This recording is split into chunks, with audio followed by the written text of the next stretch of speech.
Hello everyone and welcome to Vanquish Comics. Today we're going to be talking about the Marvel Comics flagship character Spider-Man. Spider-Man was one of the most important, if not the most important character created in the Silver Age of comic books.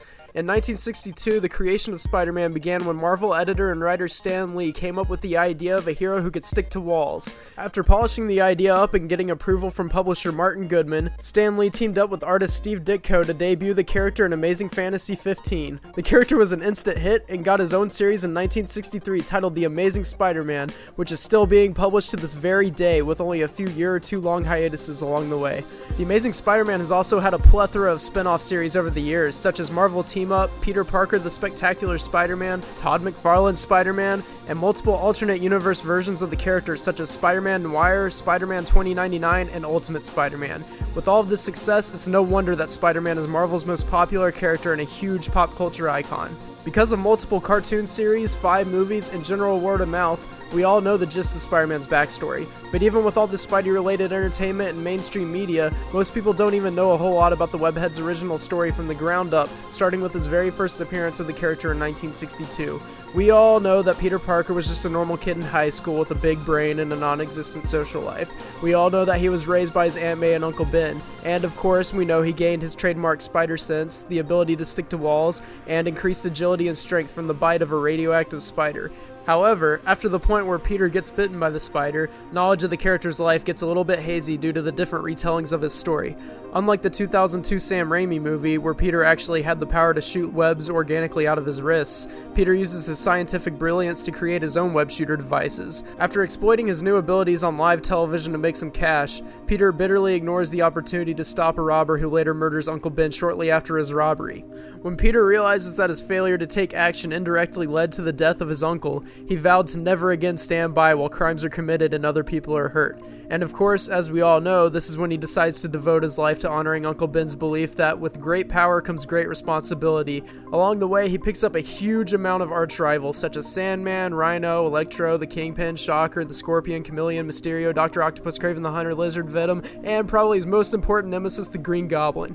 Spider-Man's Rogues Gallery is a huge part of his commercial success. It is generally agreed on that the massive amount and consistent quality of Spider-Man's villains are only matched by those of Batman or Superman.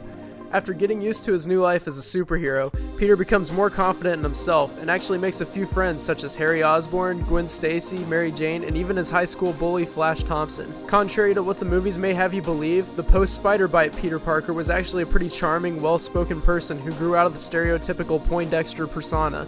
The original Spider-Man movies portray Peter as a socially inept loser who rides around on a dorky motorized scooter, constantly fails to get Mary Jane Watson's attention, and, well, yeah. But most of Peter's social problems in the comics come from the fact that he is juggling between keeping his grades up, working as a part-time photographer for the Daily Bugle to pay the bills, and taking care of his Aunt May, who is often in bad health. Because of this constant stress, he struggles to find the time with his friends that he needs to, and often comes off as bitter to them. But regardless of these social problems, Peter is almost always romantically involved with someone. His first romantic interest was, wait for it, not Gwen Stacy, not Mary Jane, but Betty Brant. That's right, remember this girl from the Daily Bugle in the old Spider-Man movies? That was his first girlfriend. After the relationship ended, Peter was pretty much constantly romantically involved with someone, mostly Gwen Stacy, who, spoilers, was later killed by the Green Goblin, and Mary Jane, who eventually became his wife. Peter's romantic life was just one of the many characteristics that innovated the more down-to-earth and relatable approach to superheroes that became so popular during the Silver Age of comics.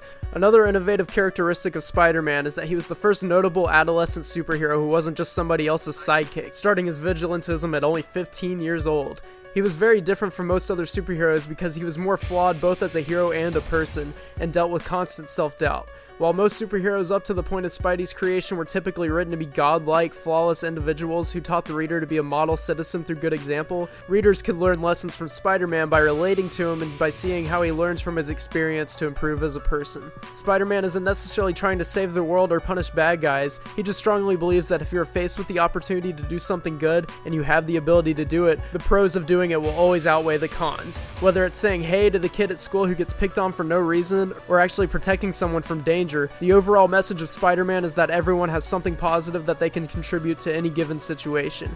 It's all about the little things. Sure, Spider-Man deals with much bigger problems than the typical person, but to him it's all just his contribution since he has the power to tackle problems that most others can't.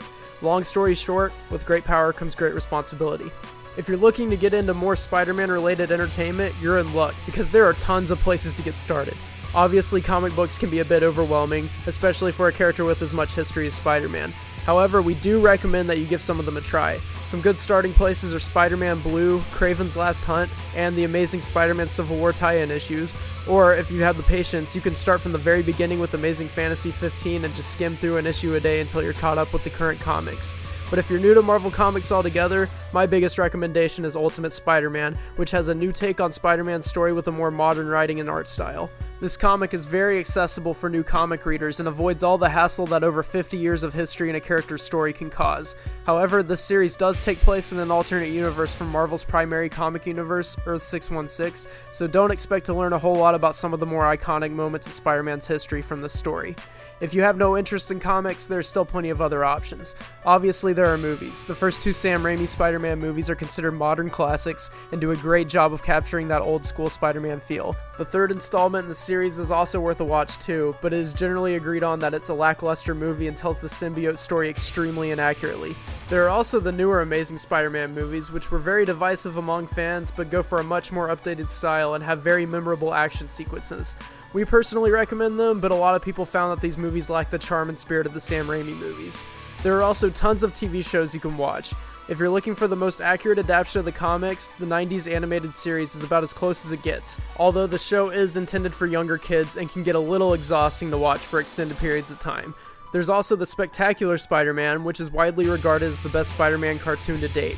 Other notable Spider-Man shows are MTV's short-lived Spider-Man the New Animated Series, which is aimed for a more mature audience. There's also Disney's Ultimate Spider-Man cartoon, which, while fairly inaccurate and irrelevant to the source material, is a good show to be introduced to many of Marvel's more obscure characters such as Nova and Iron Fist.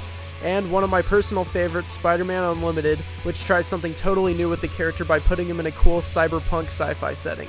So that concludes our brief overview of everyone's favorite web-slinger. Be sure to like and subscribe, and stay tuned for many more videos like this one for tons of other awesome characters.